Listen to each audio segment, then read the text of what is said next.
مشاهدينا الكرام، اللي يصدق خرافة المهدي وانه موجود وانه يعني في سرداب بقاله 1400 سنة الا قليل، وانه بيزار زيارات، وانه عنده فقه وادب زيارات ورتبوا عليها، ده اكيد يصدق حاجة اتبعتت لي من يومين ثلاثة من احد اخواننا السعوديين، وهي اسمها زواج السروال. ايه زواج السروال؟ ده زواج جديد عند الشيعة بس في البلدان اللي هي غير ناطقة بالعربية. في باكستان ولد باكستاني في قطر بيشتغل، عزم اخ السعودي ده ولقى حلوى بيوزع حلوى، خير يا فلان؟ قال له والله انا انجبت ولد. قال له انجبت ولد؟ ما انت بقالك سنتين شغال في قطر هنا، انت انجبت ولد ازاي يعني؟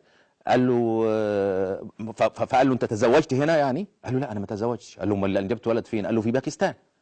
طب امال ازاي انت قاعد هنا بقالك سنتين ومراتك جابت ولد في باكستان؟ قال له عشان انا تركت السروال. قال له سروال ايه؟ قال له احنا عندنا المراجع المعممين افتونا ان تترك السروال في بلدك وتلاقي ولد ورا الثاني ورا الثالث وانت عايش. يعني ممكن تقعد 5 سنين في السعوديه او في قطر او في البحرين وتلاقي 5 ولاد جولك بالتناوب على وتقبلهم باسمك. تخيلوا، هذا نوع من انواع الزواج لدى الشيعه اقنعوا به عوامهم.